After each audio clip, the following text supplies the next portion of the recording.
It's a sport often seen as insular and elitist, but it's seen a meteoric rise under its owners Liberty Media, not only in popularity and viewership, but in the ability to almost print money. From greater access to more races, here's how it happened. For decades, Formula One was owned and run by one man, Bernie Ecclestone. He was old school, someone who thought the sport itself was enough, and there was no need for all this modern marketing and social media nonsense. But in 2016, Ecclestone agreed to sell his baby to American group Liberty Media. It cost Liberty Media $4.4 billion, and they quickly got to work. We got an F1 app almost immediately, and teams were allowed to show us more from behind the scenes. One of Liberty's most important deals was with Netflix, which in 2019 brought us Drive to Survive. The effect? An almost 70% rise in viewership for races in the US alone. It's massively benefited Formula One online too, with a rise from 7.8 million followers across its social media platforms in 2016 to around 50 million today. New eyes are on the sport too, with F1's own subscription TV channel, which people can watch anywhere in the world. But the main market they've tapped into is the US. There's now 3 races there a year, in Texas, Miami and Las Vegas, and an American-branded team, Cadillac, getting involved in the sport too. More races seems to be the direction of travel. A street circuit in Madrid's being welcomed onto the calendar, while conversations around a Grand Prix in Africa have ramped up in the last few years. More big events could be in the offing too, after the massive F1 75 season launch event in London in 2025. 7.5 million people tuned in to watch it live across their social media channels, and that doesn't include the viewing figures for where it was broadcast on TV in certain countries. It seems Liberty will do whatever they can to grow the F1 brand.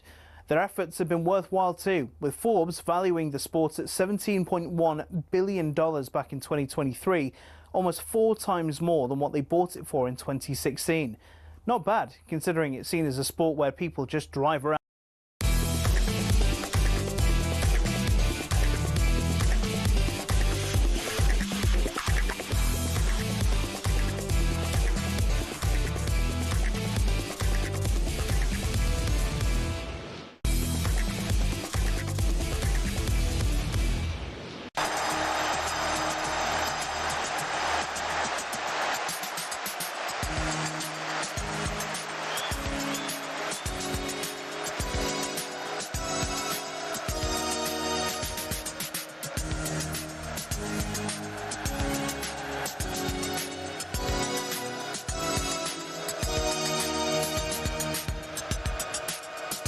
Yeah, good Abend, everybody. Welcome along for your usual Sunday night fix, if that's what you want, of European and world football. But it's not a usual Sunday night. It's unusual because we're starting at 10 o'clock. It's unusual because in the middle hour, we'll have Tim Vickery in the studio in London for the whole hour, which should be great fun indeed. But I'm Danny Kelly, and with me, usually, and as nearly always, Andy Bressel. Of course, as soon as I say that, he's going on holiday the next couple of weeks, so let's get the most out of him we can today. And of course, it's an unusual show because in a day filled with extraordinary sport, where Luke Littler won the World Match Play, Oscar Piastri won the Belgian Grand Prix, Kerry won the All-Ireland Football here in the Republic, and Tadej Pogacar clinched his fourth Tour de France, but still they're all overshadowed in this country by the victory for the England Lionesses. We'll have that, plus a whole lot of other stuff you'll want to hear about, including all the news from all over the continent. Victor Gyokeres signing for Arsenal. I have to say his name properly soon. And Andy will take us across all the other leagues as well. Huge stories breaking in Germany, Italy and elsewhere. Welcome to Trans-Europe Express. And I've let the music run out because I'm overexcited about England's Lionesses retaining their trophy with that penalty shootout victory over world champions Spain in Switzerland. Here to talk about the game and much else besides. I'm delighted to say we're joined, you've heard her voice all throughout the tournament here on talkSPORT. We're joined by Charlotte Richardson. Hello, Charlotte. Hello, good evening. What a pleasure to be with you. What a night. Still got some voice left, Charlotte? Just about. I think my whole neighbourhood would have been well aware about how that penalty shootout concluded. It was sensational. What a fitting way for England to bring it home. Talk to me about the match because, look, overall, I'm talking about England here, not the tournament as a whole. This was really almost typical tournament football, Charlotte. They lost the first game. I think it's fair to say they didn't dominate any of the games except the one against Wales. They had to defend for their collective lives against Spain. Another penalty shootout to stop the hearts of their supporters. And yet they won the tournament. That takes guts, that takes grit, that takes determination, as well as all the technical things you need to win. And that's what England produced in spades. Certainly. It's what I think we now have come to call proper England. The players have been referring to it, navigating a really tricky group. It was described as the group of death. They managed to do that. And then in the knockout phases of the tournament, absolutely ridiculous stat here. Adrian Durham mentioned it on talkSPORT earlier today. England only led for 1 minute of that part of the competition. But none of that matters, because at the end of the day, it's the full-time result. And as you mentioned there, that blend of getting the tactical stuff right, getting the technical, being as physical as you need to be, but ultimately at the end of the day, never, ever giving up. And I think the England squad, and I emphasise squad, have really showcased that in this tournament. And all of that was showcased across 120 minutes against Spain, and then the penalty shootout. It was always going to be, in my opinion, quite a tight, hotly contested game between the world champions and the European champions. And England made sure that they were there with the fight. And in the end, at the boot of Chloe Kelly, once again, taking us all the way back to Wembley in 2022, they've been the first English team to win a major tournament on foreign soil, which is outstanding. Well, that's it, Charlotte. It feels like they cracked some sort of code, doesn't it, really? Because it was interesting hearing the interview that Aitana Bonmati gave to Spanish television directly after the game, where she was in shock a bit, obviously. And she talked about it and said, well, I felt we were the best team in the game. We had more chances. But this can happen in football. And she said exactly the same happened to us, Barcelona, in the club game against Arsenal in the Champions League final. So it's interesting, isn't it, that we associate, certainly in the men's game, as Spanish teams as being winners of finals. And that's what this is all about, isn't it? It's never mind what the performance was, never mind how much you struggled, all the rest of it, but that you stuck in and you actually won the game. And that's how England won the tournament. Does it feel now, with that Champions League final and this, that English women's football sort of has the drop on Spain at the moment? I think so. And even watching sort of the Spain team, and not many of them play their football in the WSL. Mariona Caldente does. But just looking at the strength of the England spine of the team, and those players, the likes of Lucy Brond and Kira Walsh, returning to the WSL to play their football. And perhaps Chloe Kelly is an incredible example of a player who didn't even make it into the England squad in the Nations League because she wasn't getting much football at Manchester City, got that loan move to Arsenal, won the Champions League, have now won the European trophy. And I think it's testament to how competitive the WSL is and the domestic football in this country, why it's so compelling to a lot of European players and those further afield. And because in countries in particular, in Spain, where Barcelona are so dominant, I'm not sure those players, those higher caliber players, get the kind of competitive contest that those in the WSL do. And even if you look at the roads to the final, Spain had a relatively sort of easy route, dare I say. They weren't pushed to the limits that the England team were. And speaking to friends and colleagues ahead of the final, it's very easy to say it now because England have won. But I did feel like that steeliness, and a team that sometimes suffers together wins together, and you can't replicate that on a training ground. You can be a Ballon d'Or winner, you can be one of the most technically gifted players, but sometimes that suffering, that overcoming penalty shootouts, like Serena Regan's sides do, England have never lost a penalty shootout under her stewardship. It just builds something special, and ultimately in this tournament, what England had was belief, and that really can't be replicated. Now, listen, Charlotte, I was so excited to get you on at the top of the show that I rather bumped back the package about the tournament that the lads and lasses on the show have been working so hard to put together. I just wanted to hear your voice and how excited you were. But, of course, those Lionesses, we'll come back to you in a second about the tournament as a whole. Those Lionesses did make history today as they retained their European Championship by defeating world champion Spain in that penalty shootout. And this is how it sounded on talkSPORT. The Lionesses have made us dream again. Now, can they bring football home again? Back across, header into the net. Oh, that is wonderful. Mariona Caldente. England have been the comeback queens of this tournament, and they're going to have to do it again in the final. You know, we had chances, we had big opportunities, so I think that can give England a lot of hope, knowing that there are weaknesses in the Spanish team. Kelly's cross, Russo! Alessio Russo equalises for England! You don't get a better finish than that. Never know when to lose, never know when to quit. And now it goes to penalties. On Matty right-footed, Hampton saves again! Hannah Hampton, you are one of the greats! One moment, that's all it takes. It's Chloe Kelly who won the final in extra time against Germany in 2022. Kelly from 12 yards to make England champions again against Katakoi. Hop, skip, jump. Oh my goodness, what a penalty kick. You better believe it. Football is coming home again. Leah Williamson has the trophy in her hand. Big smile on her face. She's going to lift it high with Walsh into the sky. These are the Lionesses. This is England. Yeah, that was well worth playing, wasn't it? And of course, Charlotte, if I might be so bold, the effect of England's victory will probably have more effect, if I repeat the word, on the amateur game and the junior game in England than the professional game, because I don't think we should shy away from the fact that women's football is still developing, but victories like this can have an extraordinary kick-on effect for the game in this country. At least I hope so.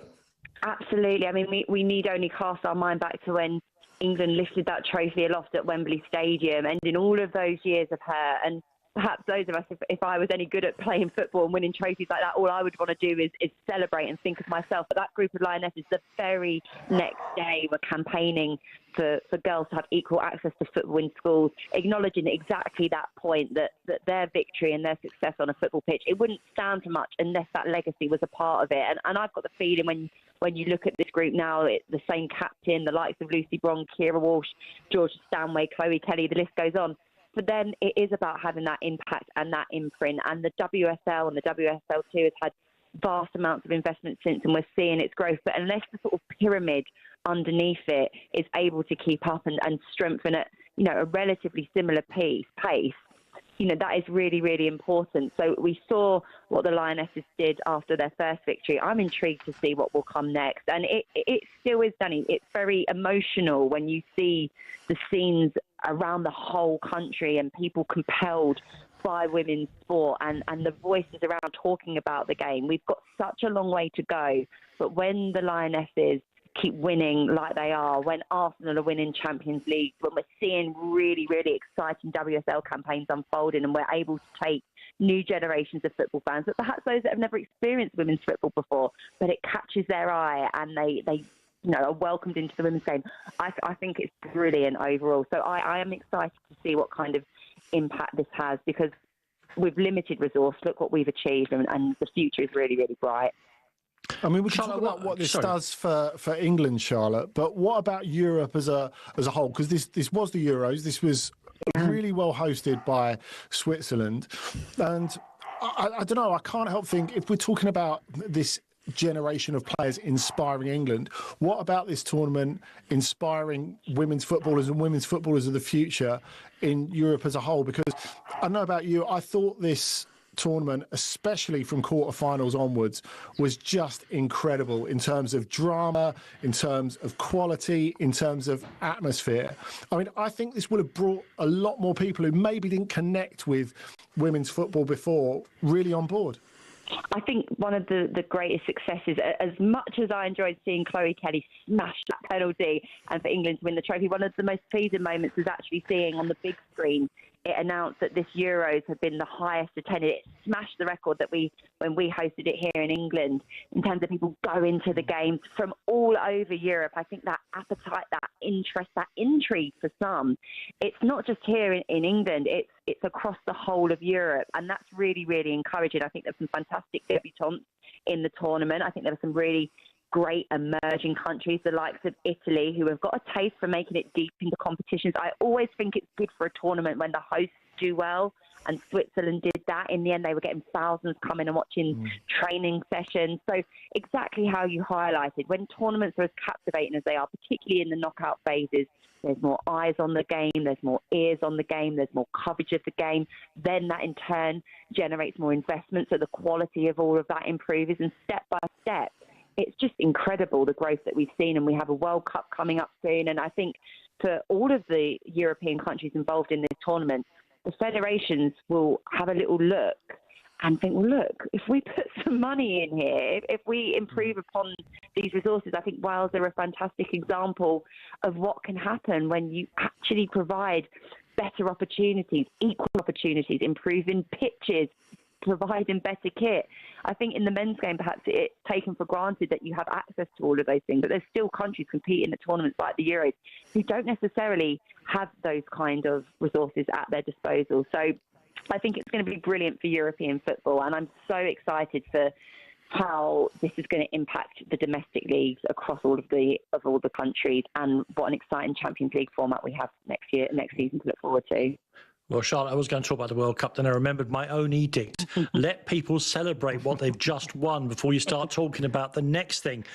So the Lionesses, their friends, their families, their coaches, all of us who've enjoyed today's triumph, let's just bask in that for the time being. The World Cup will come down the pipeline soon enough. Charlotte, listen, thank you for that just now, and for all the work you've done over the past month on the tournament. Thank you so much. It's been an absolute pleasure. Yeah, Charlotte Richardson, they're reporting on England's triumph in the Women's European Championship. No doubt there'll be lots to talk about that on talkSPORT over the next 24, 48, 72 hours. We'll be getting back into the more mundane things that have been going on. Next up, we'll talk about Arsenal having an amazing transfer window, unless that's me just being a bit of a scaredy cat from the other end of the Seven Sisters Road, with the news that they've now officially signed Victor Gyokeres from Sporting. That'll be next here on Trans-Europe Express.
Yeah, welcome back to Trans-Europe Express.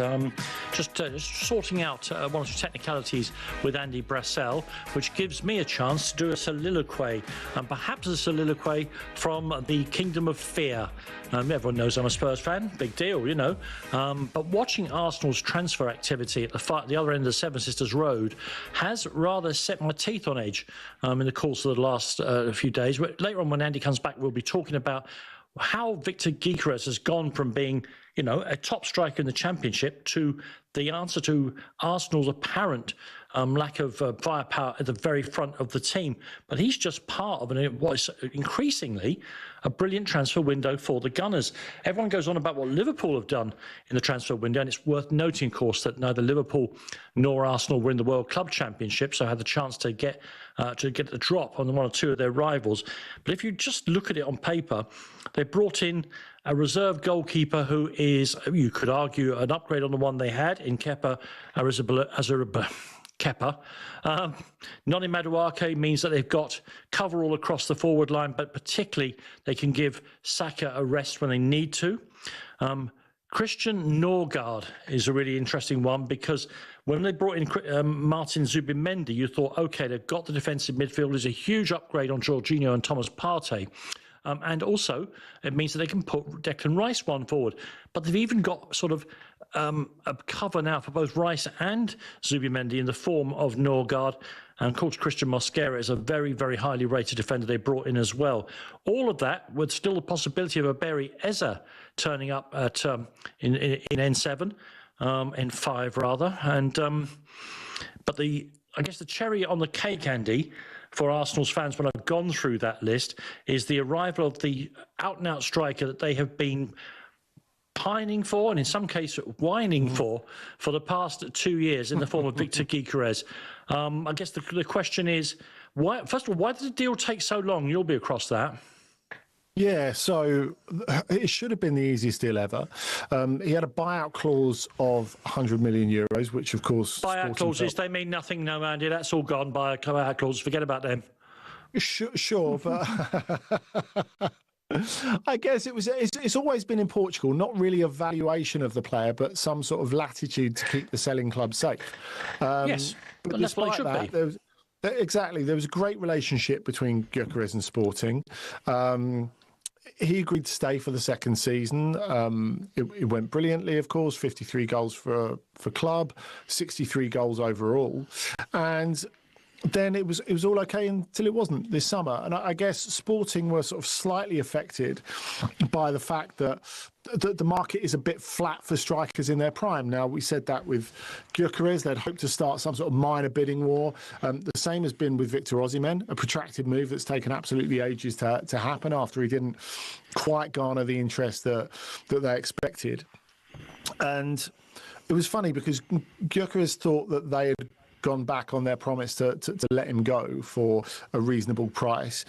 And Sporting and Federico Fernandes, their president, his view was, well, he's just scored 53 goals this season.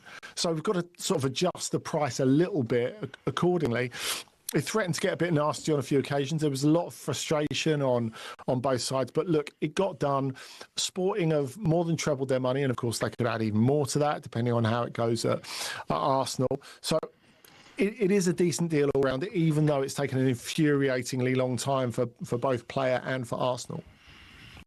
Okay, so we all know that he was an excellent striker for Coventry, with all due respect, though that is Coventry in the English Championship.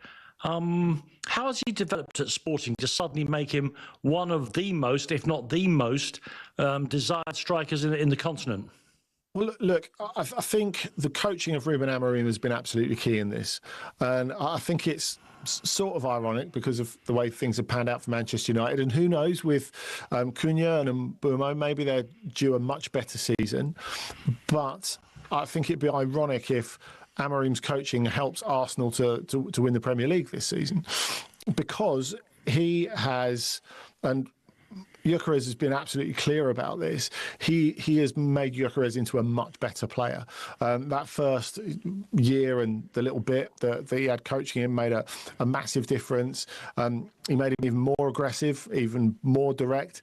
And this is maybe something that wouldn't have happened in Portuguese football a couple of years ago. But Portuguese football has become more physical in the last 5 years, Portuguese league football. And I think that's made him more Prem ready than he would have been otherwise coming from Portugal to the Premier League.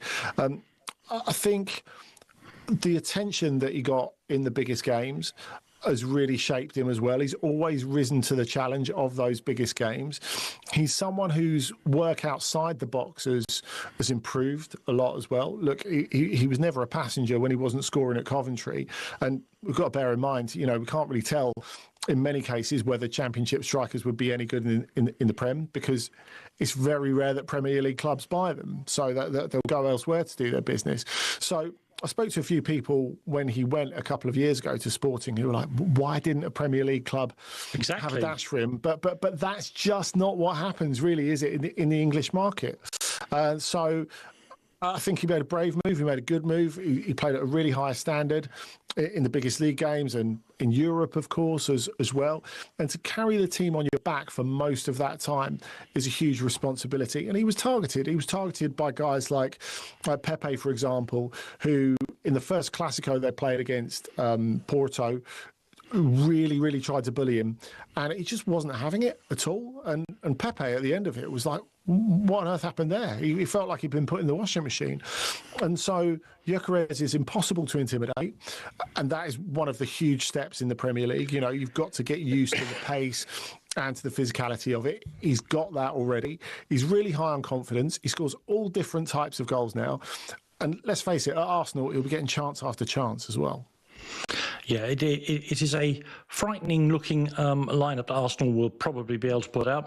If Eze was to go there, it'd be Eze left, Saka right, Gyokeres up front with Rice steaming in behind him. It's pretty frightening. Also, I wouldn't want to be in the shoes of defenders for Switzerland, Slovenia or Kosovo. Let me get this right. So, yeah, they've drawn in the World Cup, upcoming World Cup qualifiers. They've drawn Sweden, who will start with Gyokeres and Alexander Isak up front, with Lucas Bergvall, Dejan Kulusevski, and Anthony Elanga behind them. So unless Sweden's defenders are all made out of marshmallow, they're going to win that group, aren't they? Let's be absolutely frank about it. What do you make of Arsenal's squad, Andy? I know we don't usually do English domestic football, but for a team that's finished second 2 years running, they have, on the surface at least, and these things, we can't know how they're going to work out. They have further strengthened and properly strengthened. They did. And Zubimendi is maybe even the key. I think Gyokeres fills a need that is desperately needed to be filled for a while. But having said that, what Zubimendi does in terms of A, raising the standard in his position, and B, releasing Declan Rice is absolutely huge. If they get Eze over the line as well, they definitely need improvement on the left wing. And I mean, no harm to Gabriel Martinelli in saying that. Before the Luis Diaz to Bayern Munich thing, I did have a feeling he would end up at Bayern, because Bayern was certainly interested in him. He was on the list. But Eze adds something else totally. So they've got such variety, such options. It could be a huge season for them, particularly when you bear in mind that Liverpool and Arsenal haven't been to the Club World Cup. If those two can come out the traps quickly, I think that makes the Premier League super interesting, especially with a rebuilt Manchester City. Well, you mentioned Luis Diaz there, and it turns out in a transfer that's moved at extraordinary speed that he's on his way to Bayern Munich. Germany is next here on Trans-Europe Express.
Yeah, let's talk about Germany next. And our headline for this section is Luis at last, because, of course, Luis Diaz has been in the crosshairs of Bayern Munich for some considerable time. But, Andy, two things. This transfer has moved with tremendous suddenness, and it's also huge. At 70 million euros, it's one of the biggest transfers ever into the Bundesliga. I guess there's Kane, Javi Simons, who we'll talk about later, and then you're getting into like the third biggest transfer in German history. Yeah, so it's the third biggest transfer in Bayern's history when it goes through. So you have Kane, Luka Hernandez, who was 80 million euros. Yeah. And then you're looking at Luis Diaz, 70 is being reported in Germany. Now, 70 million euros, that works out a touch under 60 million, about 59 million pounds, which for me seems like a great deal for Bayern. Look, I understand that Liverpool were faced with a decision this summer because Luis Diaz has made it clear that he'd like to go and try something else, that he's only got 2 years left on his contract. So as soon as he gets into that penultimate year of contract, the value starts to drop significantly. But even bearing in mind the wages, you're looking at one of the best forward players in Europe. This feels like a huge upgrade on Leroy Sané, who of course left at the end of his contract to go to Galatasaray in the summer. It feels to me like Bayern will be building. So in the short term, they've got someone to really lean on while Jamal Musiala's out. We expect him to be out till about November. Long term, Luis Diaz is the reincarnation of Frank Ribery, and that they can play Musiala as the number 10 with, on the other side, you've got Michael Olise. Or behind Harry Kane. And plus, if they ever decide that they want to rest Harry Kane, and they decide that a little bit more often than Tottenham used to, or England did. Well, actually, I think you'll find the phrase is then Harry decides when he plays or not. I think we all know that, don't we? The decision is not his at Bayern. That's the difference, I suppose. And I guess Thomas Tuchel being there for that brutal sort of handover certainly helped from the Bayern perspective. He didn't play any of the cup matches, of course, in the first year. If you can play Luis Diaz in there as well, we've seen him succeed at Champions League level in a centre forward position. It leaves Bayern absolutely stacked all of a sudden. Like, they looked good last season. They looked really good last season. This maybe is the next level.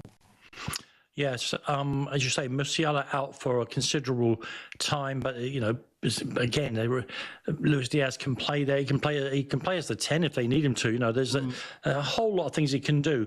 But we should make the point as well before we come on to further stories knocked on by Liverpool and knocked on by this and Leipzig. We should make the point that to one of the greats of German football. And I mean one of the very, very, very greatest, and they've had some names, haven't they? Thomas Muller, after a career at Bayern Munich that's almost unparalleled, is off to the MLS, but we don't know which team yet.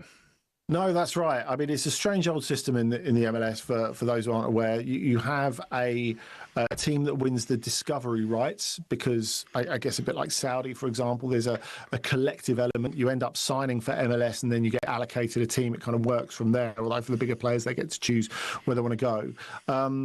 The way it's framed and phrased, I really enjoy. I mean, the idea of anyone discovering Thomas Muller at this age, for a start, is absolutely extraordinary.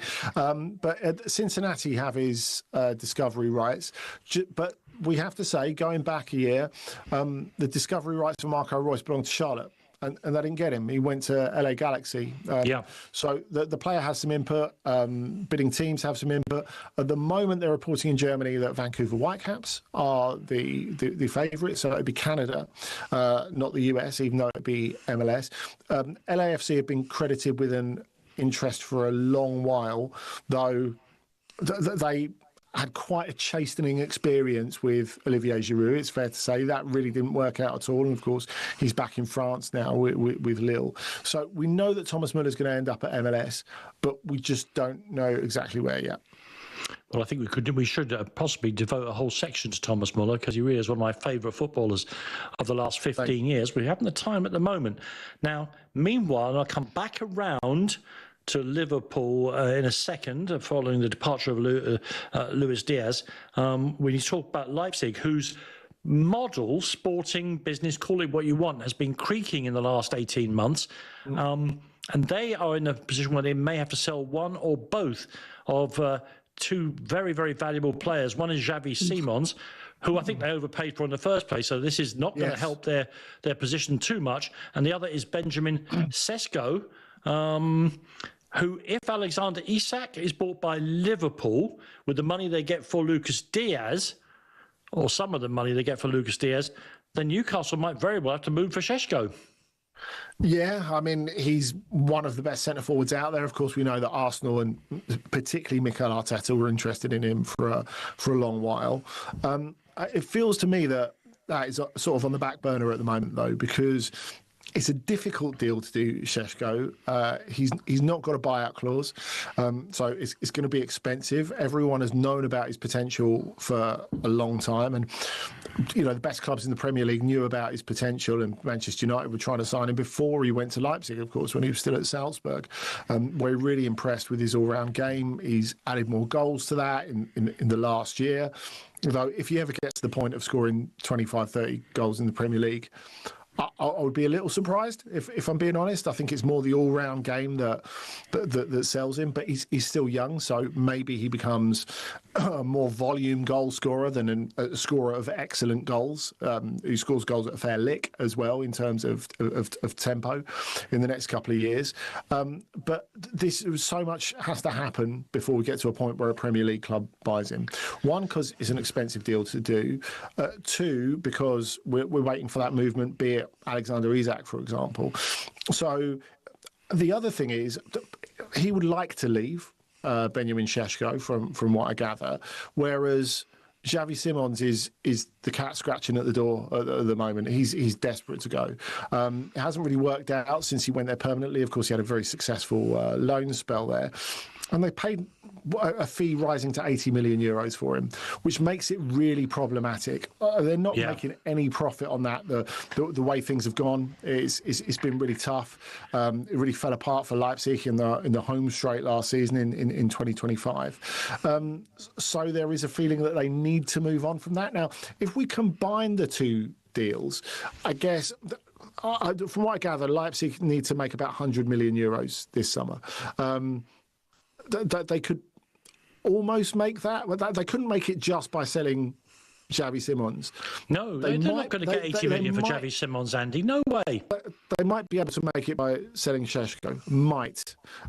Because I think if we're looking at where the market is and potential beats prime, I think it's fair to say at the moment, he is in a similar bracket to Ugo Ekitike. And I guess a lot of Premier League coaches and sporting directors out there would prefer Sesko to Ekitike.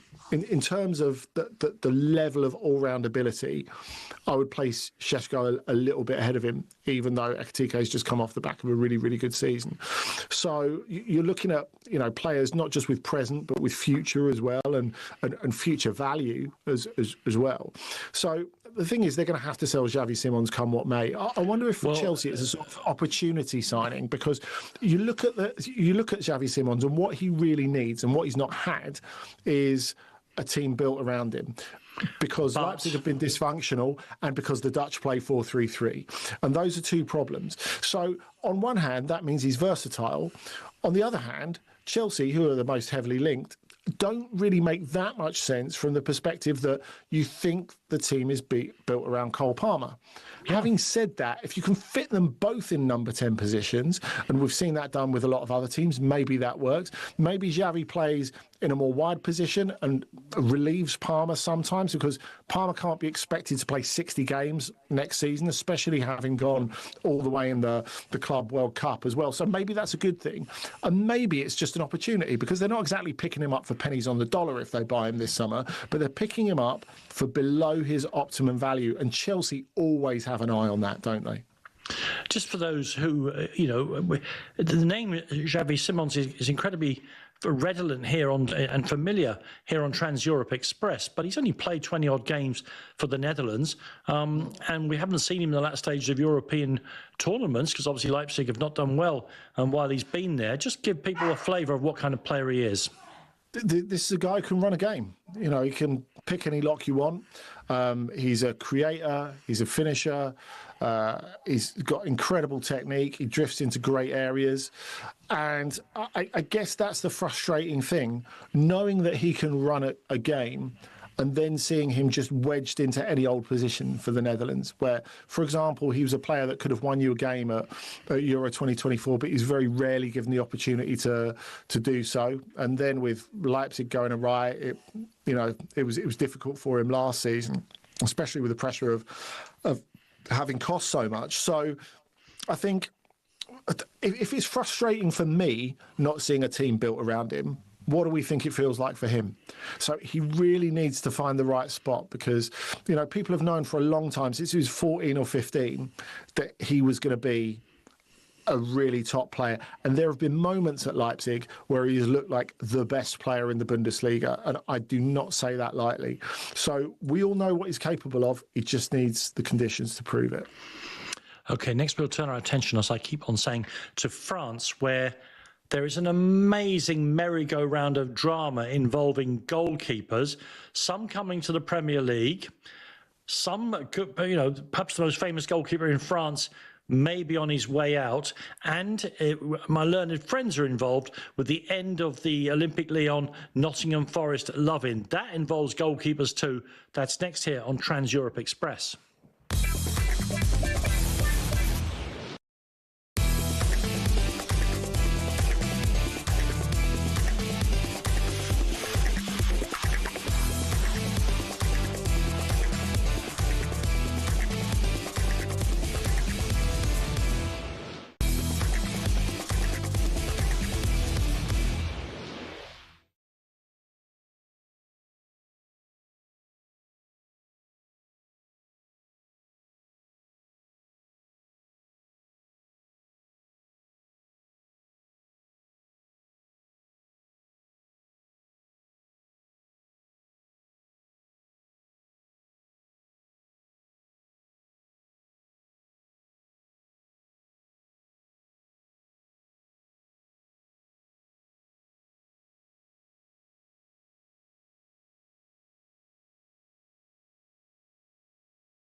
Yeah, let's talk about France now, where over the next 10 minutes, Andy and I are going to discuss the futures of not one, not two, not three, not four, but a minimum of 5 goalkeepers. The leading one, of course, is PSG's goalkeeper. That's why this section is headlined Donnarumma's. Andy, Donnarumma has just won the Champions League. He is regarded as one of the great goalkeepers in the world, but the world is changing, and so is Paris Saint-Germain's wage structure. And with 1 year left on his contract, signed when they were throwing the Euros around like confetti, it's reached an impasse. It has, and I guess if this was American sports, you would just say Gigi Donnarumma has had a contract year. He has been the best goalkeeper in the world in 2025, hands down. And no one can argue that. Whether you think his game with his feet leaves a bit to be desired, whether you think he's not the ideal goalkeeper for a Luis Enrique team, both of which are threads that I have a lot of sympathy for, by the way. The way that he's turned up in the biggest matches this season, you cannot argue with at all. He's been fantastic. But PSG are in a position which is much different to the position they were in 4 years ago, when he originally signed, and they're in a much different position than they were in 2 years ago, or even 1 year ago, I think. They are wanting to keep on developing, and moreover, they do not want to put themselves in the same position that they're in with Kylian Mbappe. Exactly. Powerless while a superstar's contract runs down and then he leaves for nothing. Now, I suspect Donnarumma himself is very comfortable in this current position. It has always been his public default that he wants to extend with PSG. That's what his agent has always said that he wants to do. But no one said at any cost. No. And I think that's the key thing, really. So when he signed, remember, he signed on a free in 2021, talking of opportunity signings as we were before. PSG signed him less than 2 months after giving a contract extension to Keylor Navas, which was a very expensive contract extension. That created a real mess for Mauricio Pochettino, remember him, at the time to deal with. And eventually they got there. Eventually Donnarumma won the day and become the first choice goalkeeper, which was difficult because, he was so popular, Keylor Navas. And Donnarumma has been through a lot of uncomfortable situations with Milan supporters, with that competition with Navas. And so if you think him being in the last year of his contract with PSG is going to knock him off stride, there's absolutely no way that's happening. So really, we're talking about the will of PSG here to make sure they get something for how much they've invested. Now, as he arrived on a free, they were paying him 12 million a year after tax. He won't be receiving that again because that's just not the way that contracts are structured, even for the biggest players at PSG now. We're post Mbappe, we're post Neymar, and we're post Kylian Mbappe. So, and we're post Leo Messi, sorry. Yeah. So, I mean, is since Luis Campos came in a couple of years ago as sort of sporting director / advisor, it's all been about quite high basics, but very high bonuses. Performance, so obviously, some of those players have done very, very well this season. But Donnarumma is not happy with this. Now, the thing is, I guess even a year ago, you would have said to Donnarumma, if you were PSG, okay, well, look, if you want to go to the Saudi Pro League, you're more than welcome. Otherwise, this is our offer. But now, of course, you've got Galatasaray, who want to make an offer. They've just lost Fernando Muslera. They are willing to pay. Yeah, they are, absolutely. And he never got criticised for his game with his feet either. So I think we know that he would be an absolute superstar there. Now, whether Donnarumma can be persuaded, maybe there's another club, maybe there's a Chelsea, maybe there's a Manchester United who could make him an offer that really appeals to him. But Galatasaray, I strongly suspect, will offer more than either of those clubs do in wages. So I think we've got something really interesting developing. And PSG have already got a substitute lined up. Which is? Lucas Chevalier, who is second choice for France behind Maignan, who eventually succeeded Maignan at Lille, where he's the goalkeeper now. He was brilliant in the Champions League last season. Only 23 years old. PSG have liked him for a really long while. So at the moment, we have a very, very long chain. You know how transfers work like horrible housing chains? Yeah. So everyone's waiting on Donnarumma at the moment. That's the domino that's got to fall. And then PSG will sign Chevalier, and he will be their number one, you presume, for the next 10 years. Lille have got 2 or 3 possibles lined up to take over from him. So once Donnarumma goes, a load of French teams are changing goalkeeper. More on goalkeepers, Andy. You made me look very, very smart on Friday. I was doing White and Jordan with Simon Jordan, and the subject of Lyon's finances came up. And I said, well, they've still got some very saleable assets, particularly their goalkeeper, Lucas Perri. I was mimicking you word for word. I mean, he's a great goalkeeper. He's the right age, and he's completely Premier League shaped. He's a great big lump of a lad, and I think he'd be great for the Premier League. As the sentence was trailing out of my mouth, in walks the producer with a piece of paper saying, Leeds United to sign Lucas Perri. It looked like I was a transfer genius, whereas all I am really is someone who listens very carefully to what you say. We know he's a good goalkeeper. That's a great get for Leeds, by the way. Yeah, it is. Which takes us then to at least two more goalkeepers, and obviously Forest and Spurs are daggers drawn over Gibbs White, but equally Forest and Lyon have danced a lovely little gavotte over the past 6 or 7 months, with players going back and forth and Bayer Botafogo and all the rest of it. Suddenly, that's all stopped. Yeah, it seems like over the last year and a half, the only person who's been more scared of Mr. Marinakis than Morgan Gibbs-White is John Textor. If you look at some of the deals that Lyon have thrown Nottingham Forest's way. Now, funnily enough, when Textor was ousted and Michel Kang and Michael Gerlinger took over the running of Lyon, which of course got them out of relegation to Ligue 2, they talked, and Gerlinger talked very frankly, as is his post-Bundesliga wont, about trying to get out of a few deals that have been set up between Lyon and Nottingham Forest. Now, Danilo, of course, ended up going from Forest to Botafogo. Okay, Textor did the job there. But they're still stuck with a deal for Matt Turner.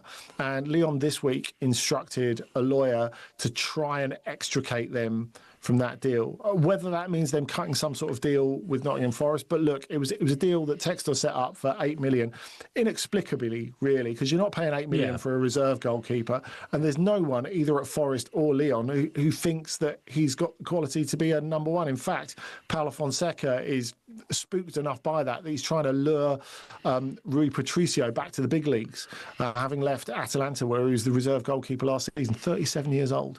That's not ancient for a goalkeeper.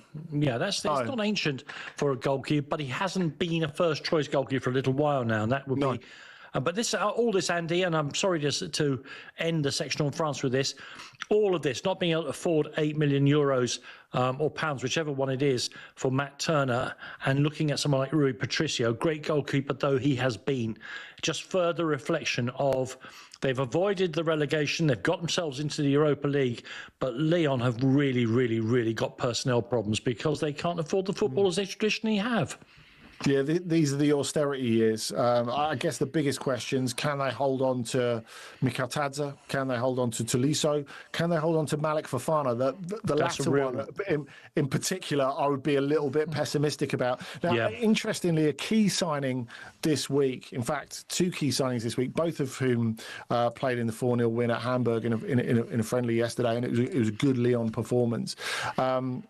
Alfonso, who's come across from Sporting, a winger from the Sporting Academy who scored his first goal in this game, and also Ruben Kluivert, who's the younger brother of Justin.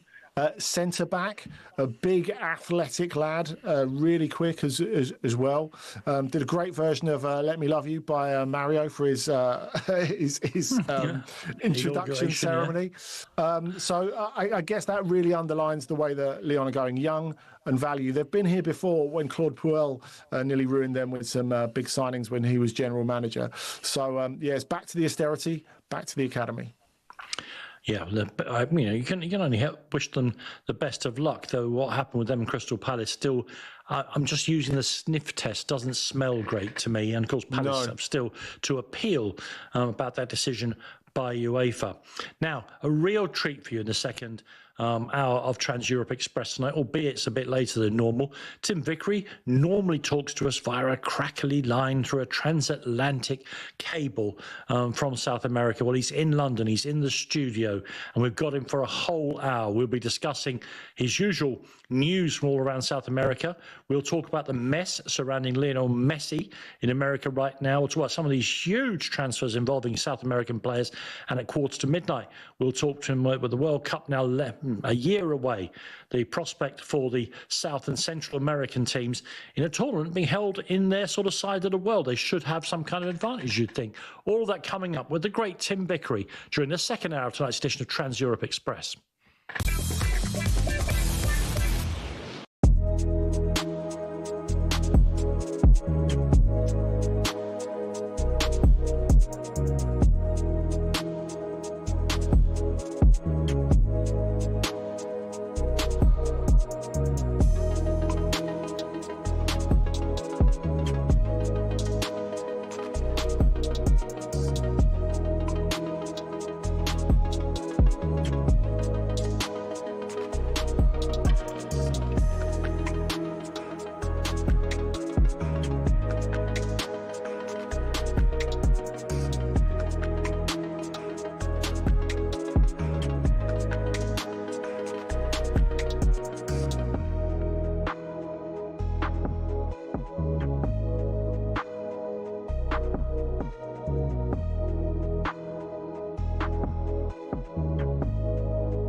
It's a sport often seen as insular and elitist, but it's seen a meteoric rise under its owners Liberty Media, not only in popularity and viewership, but in the ability to almost print money.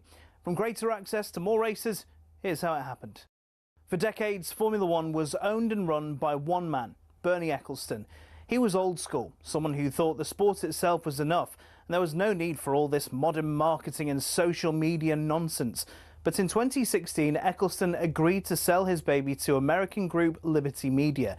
It cost Liberty Media $4.4 billion, and they quickly got to work. We got an F1 app almost immediately, and teams were allowed to show us more from behind the scenes. One of Liberty's most important deals was with Netflix, which in 2019 brought us Drive to Survive. The effect? An almost 70% rise in viewership for races in the US alone. It's massively benefited Formula One online too, with a rise from 7.8 million followers across its social media platforms in 2016 to around 50 million today. New eyes are on the sport too, with F1's own subscription TV channel, which people can watch anywhere in the world. But the main market they've tapped into is the US. There's now 3 races there a year in Texas, Miami and Las Vegas, and an American-branded team, Cadillac, getting involved in the sport too. More races seems to be the direction of travel. A street circuit in Madrid's being welcomed onto the calendar, while conversations around a Grand Prix in Africa have ramped up in the last few years. More big events could be in the offing too, after the massive F1 75 season launch event in London in 2025. 7.5 million people tuned in to watch it live across their social media channels, and that doesn't include the viewing figures for where it was broadcast on TV in certain countries. It seems Liberty will do whatever they can to grow the F1 brand. Their efforts have been worthwhile too, with Forbes valuing the sport at $17.1 billion back in 2023, almost 4 times more than what they bought it for in 2016. Not bad, considering it's seen as a sport where people just drive around in circles.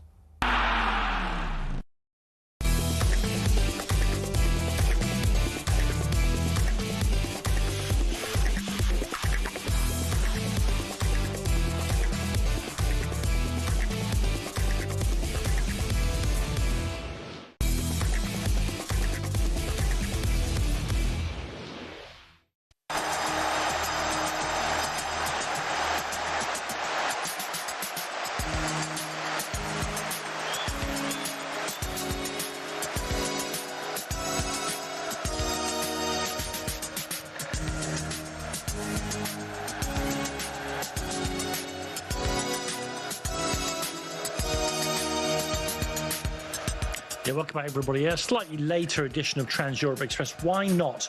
With all the excitement over the Lionesses' victory over Spain in Switzerland. I'm Danny Kelly. With me, of course, throughout the 3 hours is Andy Brassell. But a special treat for everybody tonight. Tim Vickery, who normally speaks to us from his eyrie, his lair. I imagine it's a very fashionable and kitted out with mid-century furniture from Italy and Scandinavia. Tim normally speaks to us from there in a smoking jacket and a purple posing pouch. Really good stuff. But he's joined us in the studio in London this evening. So for the next hour, we'll be looking at all things to do with South American football.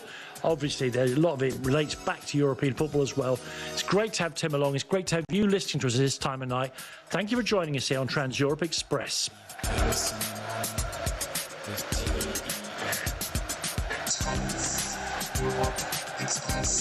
Good evening, Tim. How are you?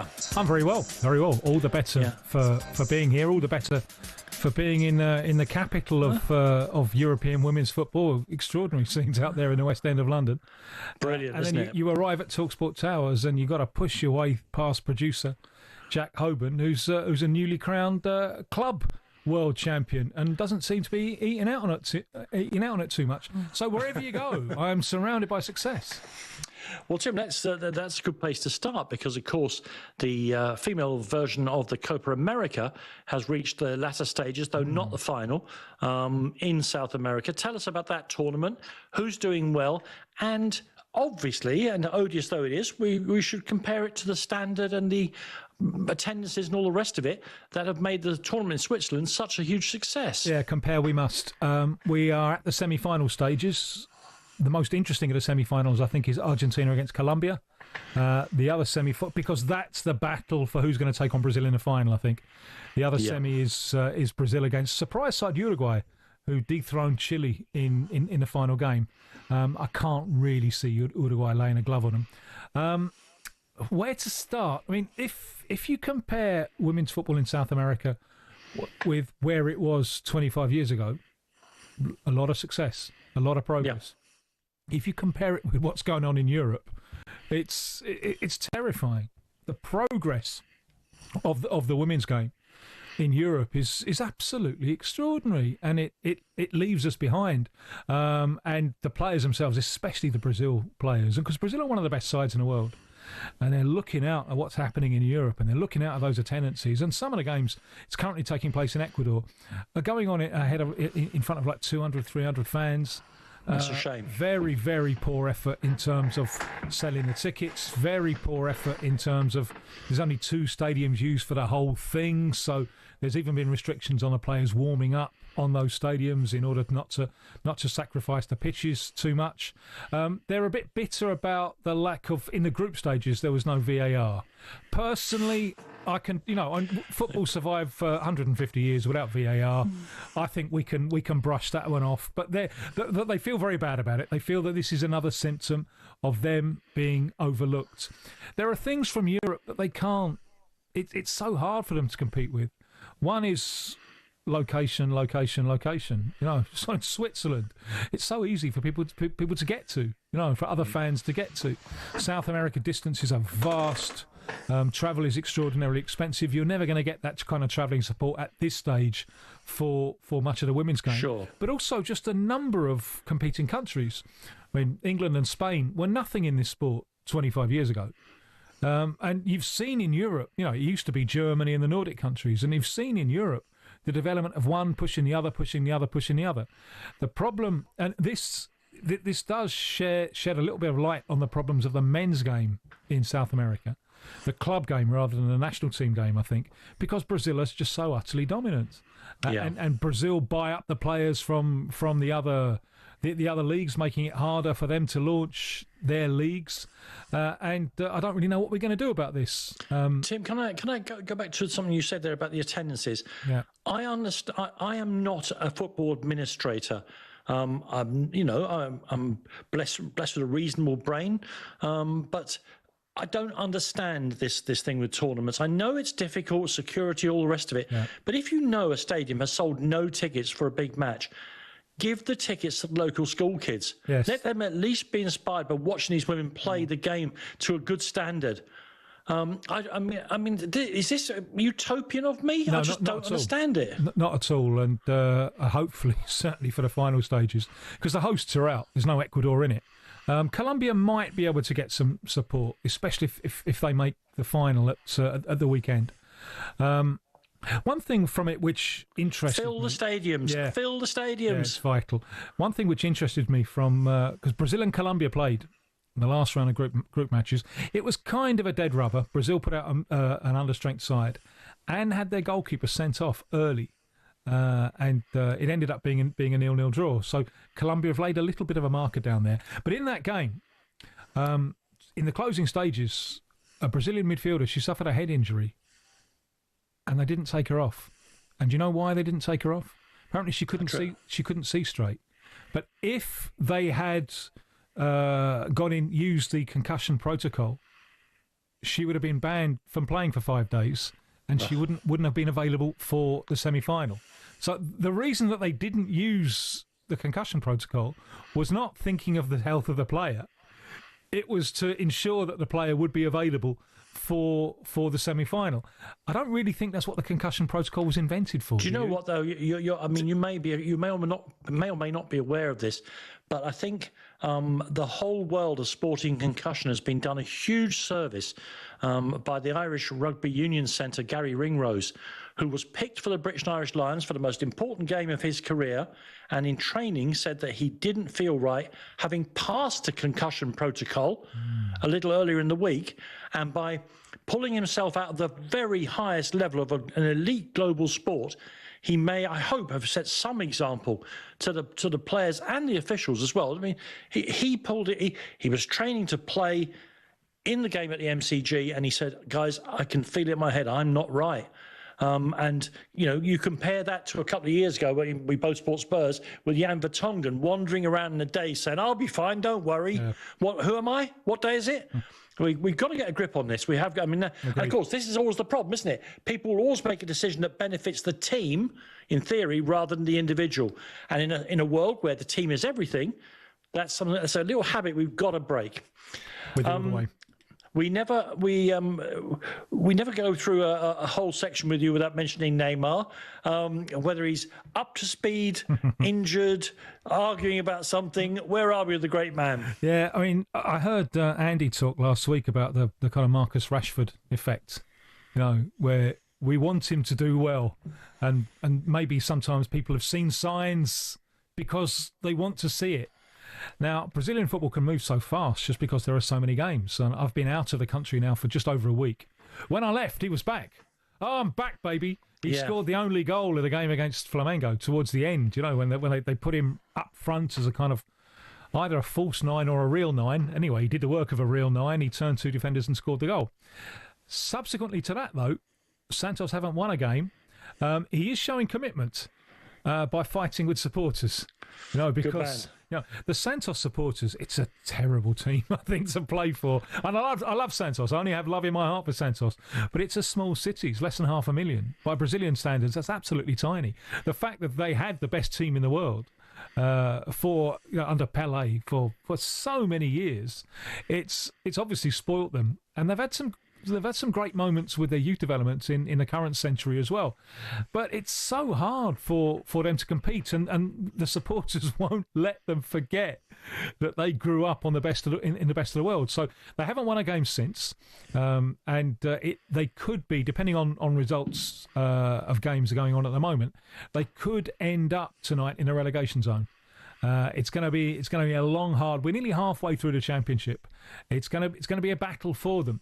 And we are less than a month away from Ancelotti naming his next Brazil squad.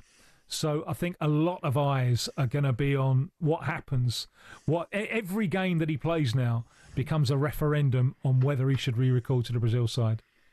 Tim, talking of big names from Europe ending up back in South America or in South America, I know you wanted to bring up Saul going from Atletico Madrid to Flamengo, which I think is a really interesting one because at his peak, I think he was the one Atletico player who Barcelona and Real Madrid would have both loved to sign. You know, a Swiss Army knife of a midfielder who could do it all, who's fallen a long way in the last little while. What's happened? I guess a lot of reasons, really, because I guess the way that Atletico evolved meant that he was sort of squeezed out. They couldn't really find a place for him before. He was their most important player at one point, and then he wasn't anymore. He was just filling in odd different places. They even had him at left back at some point where he looked all at sea.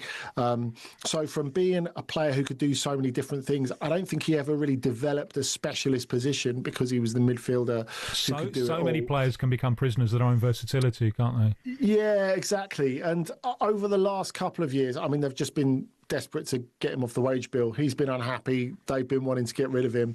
He's just been on a loan to Sevilla, and that was never really going to work because they are a genuinely terrible team at the moment, and he was expected to raise them. He had a lot of muscle injuries that kept him out a lot of last season. So it's a strange thing that he goes in at Flamengo, and probably Jorginho, despite being older, is the one who's in better nick of those two experienced midfielders who've been coming from European football. The other interesting thing, when we're talking about Atletico and Flamengo, and when you were talking about Brazilian clubs and their financial power before, is the fact that it looks like Samuel Lino might be going from Atletico to Flamengo for 25 million, which is doing Atletico a massive favour because they are trying to get some money in because they're having a huge summer of spending, a little bit like Liverpool. We'll get on to that, yeah. Where do you think Saul will fit in then? Given the fact that they've just bought Jorginho to be the brains of the midfield, They also, the club, they made an absolute lash up of the Argentine midfielder Alcaraz, who they bought for a lot of money. Decided, and I could never understand this, that he didn't fit in, and moved him on to Everton. So is Saul going to be that? Is he going to be the midfielder that you expect a little bit ahead of Jorginho? You expect to ghost into the box? A little bit ahead of Jorginho, but the thing is, I think that is the major problem with Saul, that fitness has been an issue for him in recent times, and his best place is not as a holder. It would be in front of Jorginho. It would be box to box. You might remember the goal he scored famously for Atletico against Bayern Munich in the Champions League final, where he dribbled around about 5 players and then smacked it in the corner, and you're like, this guy's not meant to be able to do that. But that's the point. It's why it's so disappointing, the way that his career's gone, because at his peak, he could do it all. I just wonder, especially when you see the growing physicality in club football in Brazil, whether he'll be physically up to it. I think that's the major question for me, because the quality, when he's on it, no doubt about it, is there. But it's been a long time since we've seen it on a consistent basis. It's not a retirement home. There's too many games and too much travelling. Don't go there for expecting a soft life. Listen, thank you very much indeed for all of that. You'll be delighted to know, Tim, that the listeners have now started to use Twitter/X to ask questions from me to you. So we'll get one of those on. We'll get one on during the next section, where we'll also talk about the mess that Messi is in the United States. You're listening to me, Danny Kelly, him, Andy Brassell, and the wonderful Tim Vickery here on Trans Europe Express. Tim stays with us for the next 45 minutes.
I told everyone behind the scenes there to make sure the music was particularly groovy tonight, because Tim Vickery is with us. So they're doing a great job with that. Tim, before we talk about Lionel Messi, Robert from LA has asked, given that he's just left Galatasaray after 14 fabulous years, Fernando Muslera has gone back to South America to play for Estudiantes. And Robert wants to know, where does he stand in the pantheon of South American goalkeepers? I think he's a think he's a fair way down, to be honest. I saw a lot of him on the way up. I'm just thinking now, I think he was in the South American under-20s back in 2005. I was there for Colombia to watch it. It's where I discovered a certain Lionel Messi. And I think Muslera was the Uruguayan goalkeeper there as well. Very athletic, lithe and athletic, but I always felt with Muslera, that under pressure he didn't inspire total confidence. And Uruguay's probably the big chance, I think, was 2018. When they put out Portugal, who were the reigning European champions at the time, and then it was France, and they lost Cavani, which was a huge blow, and he dropped a brick. He let one in through his hands from 30, and somehow you weren't surprised. There was. I always felt there was a mistake in him, and right back at the start, you remember the Jean penalty for Ghana in 2010. It came from a free kick on the right, and it was never a free kick. And Uruguay were really, really hard done by with that decision. But again, he had a flap, and you I always mistrusted him a little bit under pressure. Well, I've got to say, I have got a certain place in my heart for somebody who's born in Argentina but plays 133 times for Uruguay. That's pretty good, isn't it? Be interesting to see if there is a last hurrah for him in the national team, because it's not a position which is 100% nailed down. So going back, being in evidence, who knows? Right, so I'm going to throw this. I had prepared you for that question. Now I'm going to throw you the time bomb. Top 3 South American goalkeepers of all time. Oh, blimey. I think Brazil has become a magnificent collection of goalkeepers. Just before the break, you were talking about Lucas Perri. No, and he's been on the fringes of the Brazil squad, but loads of countries he'd be there number one. That the quality of Brazilian goalkeepers has just come on leaps and bounds. So most of them, I think, they've got more great goalkeepers now than they know what to do with. Even with Edison, I think, having a bad season. So I think Alisson has to be up there for continued excellence. Maybe for Uruguay, Mazzukiewicz, who was the goalkeeper. The goalkeeper in 66 and 70 and 74, had that kind of Lev Yashin thing of wearing black, and was for Argentina. Wasn't it he that Pele went around with that massive dummy and then hit the ball wide of the net? That's the one. Yeah, Fijol for Argentina when they won it in 78. He didn't look anything, but he was. Fantastic reactions from him. It was a wonderful reactions goalkeeper. So I think he has to be in the conversation as well. And Emiliano Martinez is putting himself there, isn't he? And that was the most important save in the history of the World Cup. I think the one that he makes right at the end. Yeah, and then he wins the penalty shootout as well. I think one of the most interesting things, and I was thinking about this when the two of you were talking about Muslera. Muslera is an interesting one because he only really makes sense in the context of Galatasaray, where he's a club legend. And, of course, he played under enormous pressure a lot of that time. But I think what I really liked about him is he could respond to mistakes in a way, mistakes that would have broken other goalkeepers, I think is really interesting. And funnily enough, I always think that when you talk about Brazilian greats in goal, you think about Tafarel, who came from a very different generation of goalkeepers, but he made some enormous and really costly mistakes in his career. Unbelievable howlers. But he showed up big at other huge moments. Yeah, make a mistake, put his hand straight up. He was on the job. I am fascinated. The ball was going down. Yeah, I am fascinated with the job of goalkeeper for Brazil in the World Cup, because you don't have a great deal to do, but at decisive moments, the mental health of over 200 million people. There is no job with the same responsibility, and Tafarel was perfect for it. And his club career wasn't always great, but he played 3 World Cups for Brazil, and you can't really find too many mistakes in the 3 World Cups that he played. He did make some high-profile blunders outside, but when the pressure was really on, and he was so calm. I think that was a secret to it. I think his temperament was top drawer.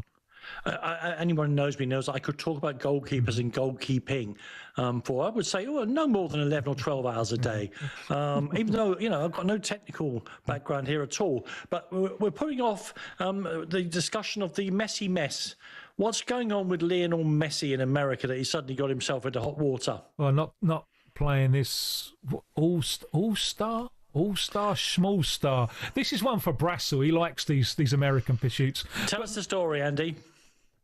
Look, I don't like the All-Star game in any sport, No, I've got to say. Now, they've just had it in Mexico as well. Of course, Sergio Ramos has been posting all over social media about his participation in it. And if it's good enough for him, you would assume it's good enough for Messi as well. But Messi needs his beauty sleep. Now, of course, the thing is, the whole career of Messi in MLS is dogged by the fact that he's not just a football player, he's the ultimate football icon.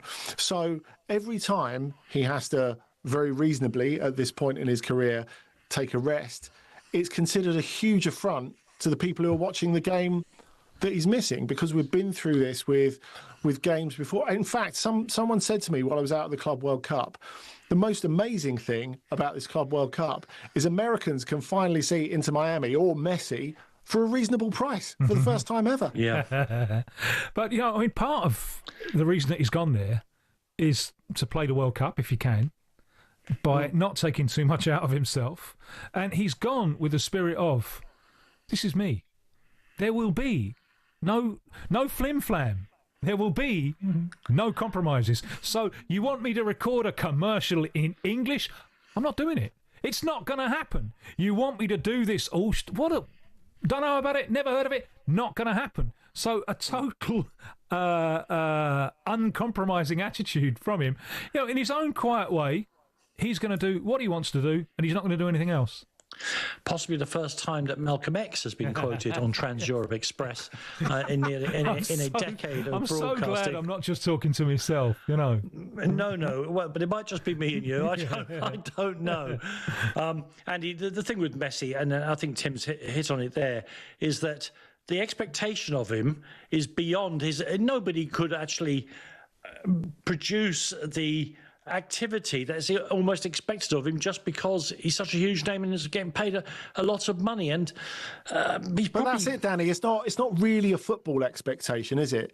It's a present. It's an expectation of presence. He's marketing. It's a marketing and presentation. Exactly. Yeah. He's expected to be there all the time, and he's not really someone who's built for that, particularly at this age in his career. I just wonder if at some point this changes his mind about Saudi Arabia, because we know that Saudi is... Funny enough, the exact same thought just occurred to me. And I think he'll have to do, and maybe he's currently doing a bit of persuading to Mrs. Messi, who wasn't that keen on it before, which is why they ended up in MLS in the first place. But I think particularly doing everything they can to please him. So they were asked MLS clubs by Don Garber in the first place to get creative to get him, and so he was given a proportion of the TV rights, which is absolutely unheard of, really before that. And now they've brought over Tim, his bodyguard from the World Cup. Yeah. Yeah, they have. Listen, we'll have to see. There's nothing in this story, because those All-Star games, as the sport I particularly follow, the American football, it's become a farce because the players weren't prepared to play an exhibition game with the kind of physical intensity required to play that sport. They've invented all kinds of sub-games now, Tim, and it's farcical. It's absolutely farcical. It'd be better off, because of course they're dressed up as charity events, if every one of the players gave 0.5% of their earnings for the year into a big charity pot. They raise more money very, very quickly. The players wouldn't miss it, and they wouldn't have to go through the embarrassment of playing what is essentially tag. Playground tag in front of 150 million people on the television at the end of the season. Well, I think the guard dog of which Andy speaks is the private secretary of the Lionel Messi fan club, Juan Rodrigo de Paul. I think that's the reference that was being made there. Am I right? Exactly. In the words of Ned Ryerson, exactly. Am I right? Am I right? Am I right? Exactly. It's an interesting thing. I just wanted to say quickly. Yeah, of course. I wonder if that changes the future of Antoine Griezmann as well, because we know he's going to end up in MLS at some point.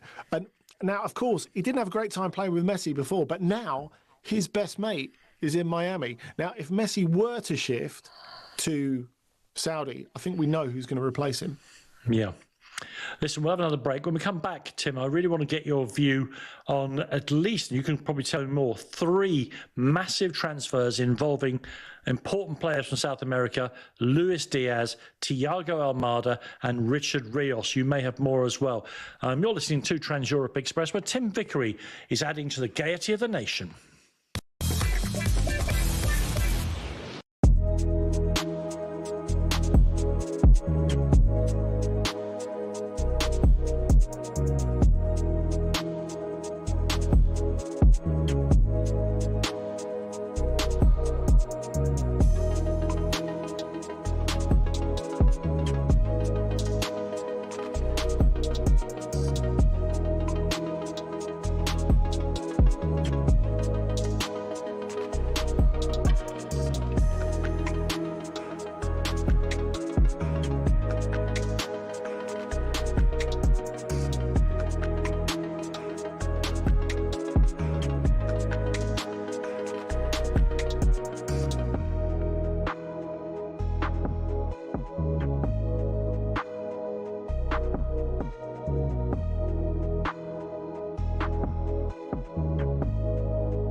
Yeah, what fun we're having tonight. We're a bit later than usual, but Tim Vickery is in London.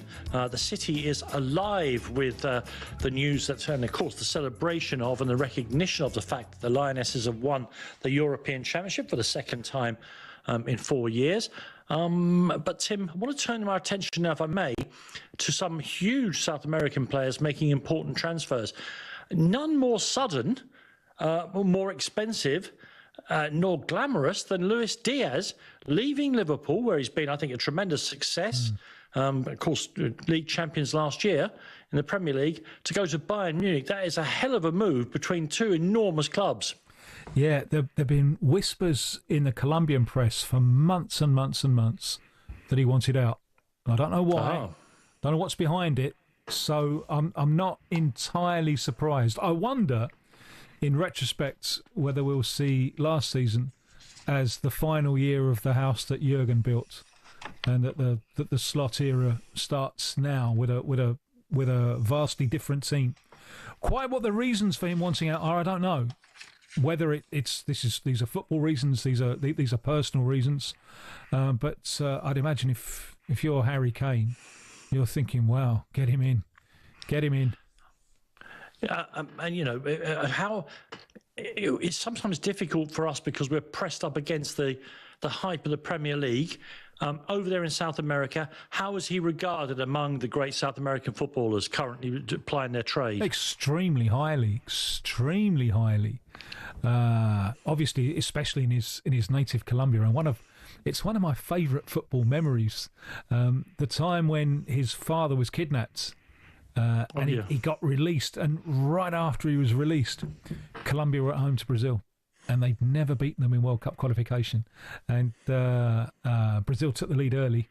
And the game, you just couldn't have scripted it. You couldn't have scripted it because it was non-stop Colombia attack with Diaz thwarted time after time after time by his former now clubmate Alisson. And in the end, it all went right for him, and Colombia won 2-1, and he got both of the goals. It was one of those narratives that are thrown up that, had you tried to write that down, no one would have believed it. And you were really worried, looking at his father in the stands celebrating these 2 goals. You were really worried that his father was going to suffer serious health consequences in the depth of his excitement. But luckily, that didn't happen. So yes, and he's regarded as a wonderful, wonderful player, like so many out of Colombia. And Colombia is in populational terms, it's the biggest country in South America outside Brazil. Colombian clubs should be far, far bigger than they are, but all they want to do is sell. That's it. Yeah. That is the extent. Now, just to give you an example, we got our 10 days' time, our Libertadores knockout phase starts. There's a good Colombian side in there, Atlético Nacional, who they've won the thing a couple of times. And in the group stage, they have this striker doing really left-footed striker. Viveros did really, really well. Scored a few goals. Where is he now? The second division in Brazil. I mean, it's so sad. Frustrating in some ways. Yeah. With Luis Diaz, he was a few months top-ranking club in Colombia, and away across the other side of the Atlantic. So the main opportunity that we have to see him, and even Colombian fans have to see him, is when he comes back to play with our national team.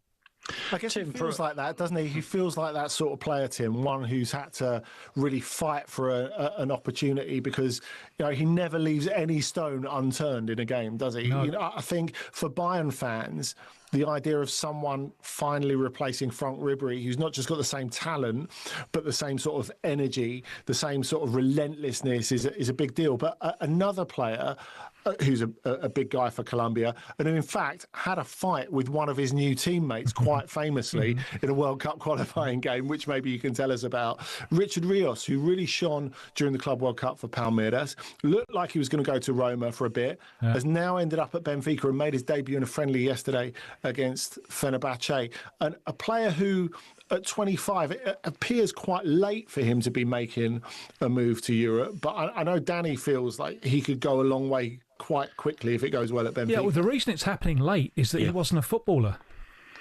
He was a futsal player, and he was early 20s representing Colombia in a futsal tournament in Rio, in Brazil. And Flamengo, one of the local clubs, said, hang on, well, let's have a try. And so they snapped him up, converted him into an 11-a-side player, and he bounced around a little bit. He had a spell in Mexico and then came back, and then Palmeiras picked him up 2023, I think. And he did so well that he was... And what surprises me is that the move has come now and not a year ago, because however good he was for Palmeiras, he was better for Colombia a year ago in the Copa America when they got all the way to the final. He might well need some calming down. Hence the spat with Otamendi when they were playing. I'm sure Otamendi will love having him on the same team, and he'll recognise a kindred fiery spirit. But there's a little bit of everything in Rios, leggy, rangy midfielder who, for the Colombian national team, when they were doing well, they're not doing so well at the moment. But that team, because you've got a striker, and you've got Luis Diaz, and you've got James. Now that's hard. It's not easy. It's not an easy balancing act to do. So the responsibility on the midfield trio, you got to show some discipline there. So there's a little bit of devil in him. There's a lot of talent in him, and there's the capacity to knuckle down and carry James Rodriguez a little bit. So I think Benfica have done very well for themselves. And Tim, thanks to the wonders of modern technology, I get to see far more South American international football than I ever used to. Of course, Argentina are the champions of the world. Their side is an odd one because it's got some journeymen in it, but it's also studded with superstars, Martinez, Romero, Messi, etc., etc. But in the last year, as they've continued their rampage through World Cup qualifying and they are already the holders. The player who strikes me who's running that team now is Thiago Almada, who has gone to Atletico Madrid. That looks to me like a fantastic get for Madrid. Especially as it's not Thiago Almada. It's Thiago Almada plus Julian Alvarez. It's the pairing. Good teams are made of good partnerships. And that's the partnership for Argentina, which has really, really flourished. Almada, skinny little fella. Where does he come from? The neighbourhood colloquially known in Buenos Aires as Fort Apache. It's where Tevez comes from. Right. They breed them tough. And you've seen this right from the start with Almada. One of the first times he really came on my radar screen. He's a teenager playing for Vélez Sarsfield, away from home in a Europa League equivalent match. And qualification is dependent on a penalty right at the end of the game. And up he steps, bangs it in. And you're thinking, you're willing to take that kind of responsibility at that age. Good on you, pal. And we had him briefly in Brazil with Botafogo. The big occasions, the better he was. The big occasions. So I think he's got a huge future. But as I say, I don't think it's him. I think it's him together with Julian Alvarez. I think they've got the same wavelength, and that I think reflects very interestingly on Argentina's plans for the World Cup. Yeah, and Atletico Madrid. Quietly, but of course the loss of DePaul means that they're not quite rebuilding the Argentinian national side, but that's what he'd like to do. It's pretty obvious that's what he would like to do down there. Tim, we'll take another break now, and when we come back, unless you can tell me of any more obviously if you say that Luis Diaz was already in the Colombian press, are there any more important South American players rumoured to be on the move? Well, the fascinating ones for me are the ones who are coming to the Premier League. And Estevan going to Chelsea, and this is potentially the first Brazilian superstar that we've had in the Premier League, who has chosen Chelsea over Real Madrid and Barcelona because they see him as the possibility of him playing as a 10. Quite how they work that out with a certain Mr. Cole Palmer, I don't know. But you saw the goal that he scored against Chelsea on his wrong foot. What a talent! Igor Jesus, the striker, the centre forward coming to Forest. There's a little bit of Didier Drogba in him. He's a wonderful, wonderful talent with an unbelievable backstory because you only have to go back little more than a year. He's an unknown. And John Arias finally getting his move. Another one from that Colombian midfield. Lit up the Club World Cup with Fluminense, and he's coming up 28. And he's finally got his move, and it's Wolves. He's a terrific little player. Quite why he wasn't picked up 2 years ago, I've absolutely no idea. So these are fascinating talents coming in. Oh, you lucky people, for you lot to watch on a weekly basis. Well, Tim, we still got you for another 15 minutes, which is great. And I want you to start to speculate for us, to throw forward, because whether we like it or not, the next World Cup is now very much on the horizon. Obviously, the political, cultural issue of it being in three different countries who all have different, the one in the middle, America, currently has issues with both its neighbours, Canada and Mexico. But I'd love to get a feeling, Tim, given that it's on that side of the world and that the temperatures are not completely unknown to some of the South Americans, I'd love to get a feeling for how the South and Central American teams may do in the upcoming World Cup. And Tim will tell us about that very, very soon here on Trans Europe Express.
We are really spoiling you. We're like the ambassador in the Ferrero Rocher advert now. We really are spoiling you.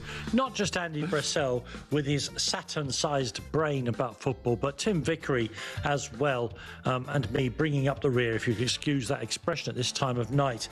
Tim, so we talked a little bit about the politics of the World Cup in the Western Hemisphere, in the Americas. Coming up in less than a year's time now.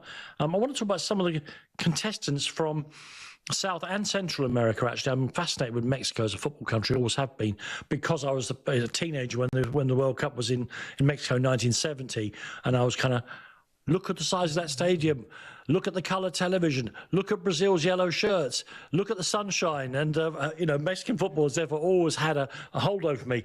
But let's start with the holders, Argentina. I think of a million reasons why they shouldn't be able to defend the World Cup and retain it. But what they have shown that they're really good at over the past 5 or 6 years is winning football tournaments. What they're trying to do has never been done before. No one has ever retained the World Cup outside their own continent. It's a long, long way. It's a different hemisphere. The distance just between Buenos Aires and Mexico City is further than that between London and many cities in India. So they are not playing at home. Forget that. No. This is North America, not South America. Argentina, June, July it's like walking in a fridge. No one is going to be walking in a fridge in the World Cup this time next year unless someone has overdone the AC. But every time the World Cup has been in North America, 2 in Mexico, 1 in the States, South America has won it. So it's a big ask for Argentina.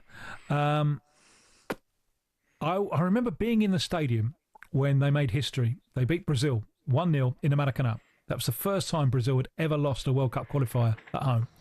And Scaloni, the Argentina coach, threatened to resign afterwards. Why? What on earth is happening? Because it was one of the first times you saw Messi was in decline.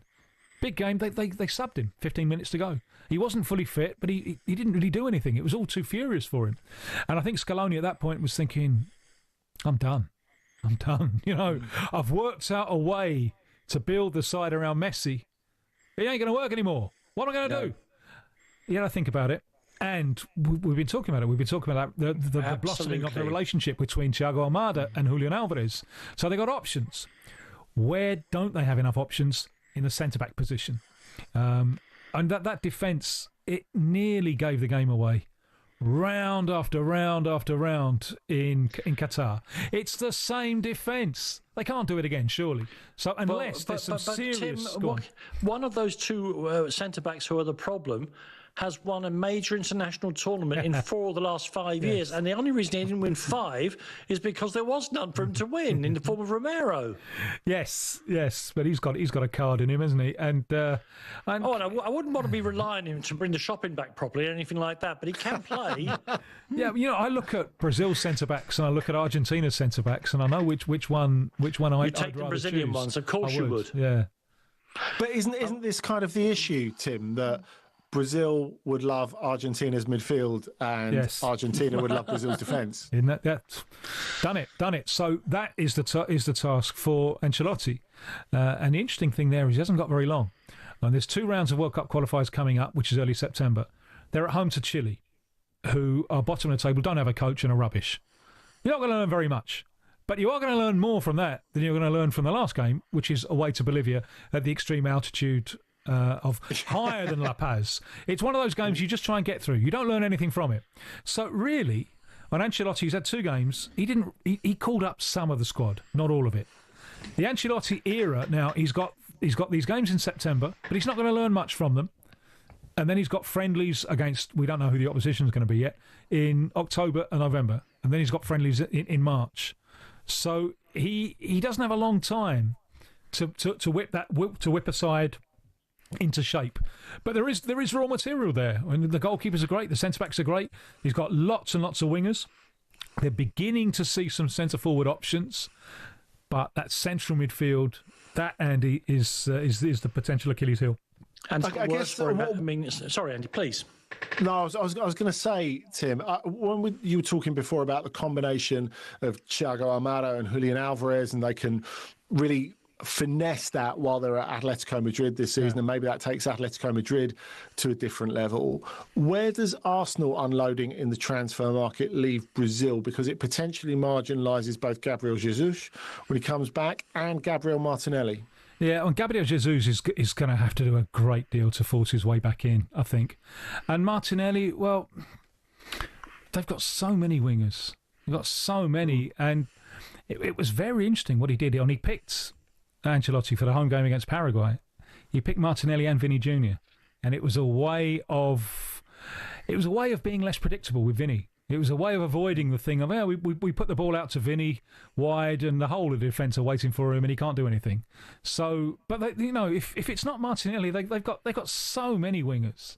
What they haven't had is centre forwards, but João Pedro, Igor Jesus, even perhaps Mateus Cunha, because you can see him as a centre forward, and you can bet that Richarlison will be going all out this season. This is the decisive season of Richarlison's career because he's got an in with Ancelotti. Ancelotti loves him, but you got to produce, pal. So suddenly there are more options there than we thought that we had.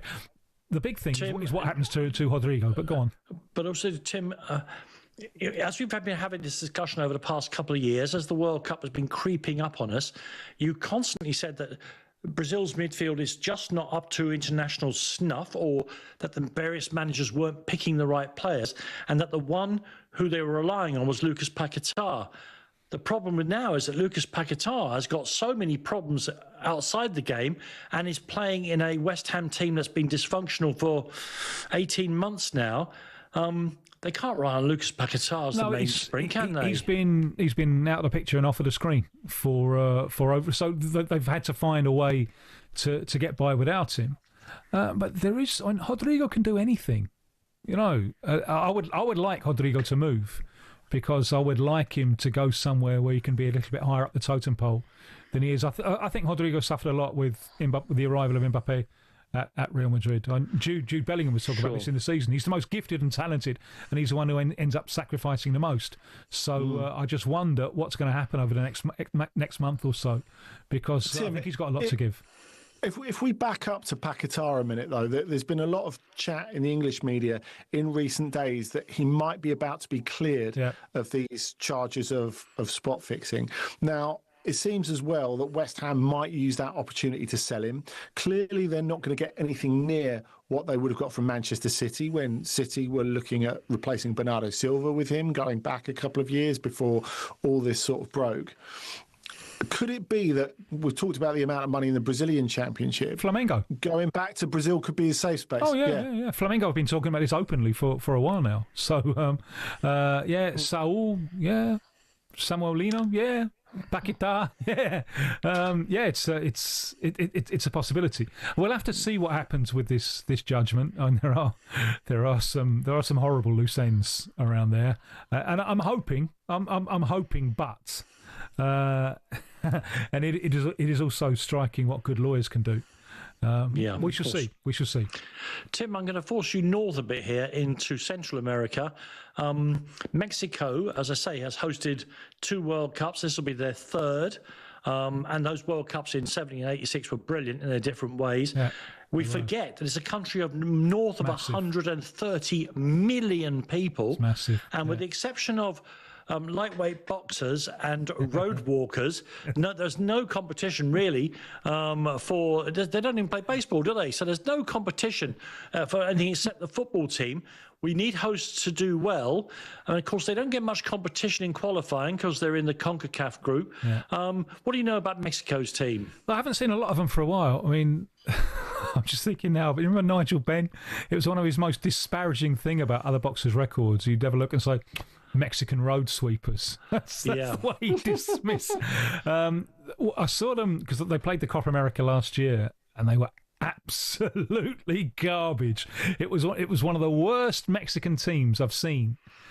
Possibly the worst Mexican team I've seen since the 1970s. Not that team that pulled Germany into a million different pieces a few years before that. No. Yes. Probably since the 1978 World Cup. I'm really poor. I had high hopes for them. I don't do a lot with it.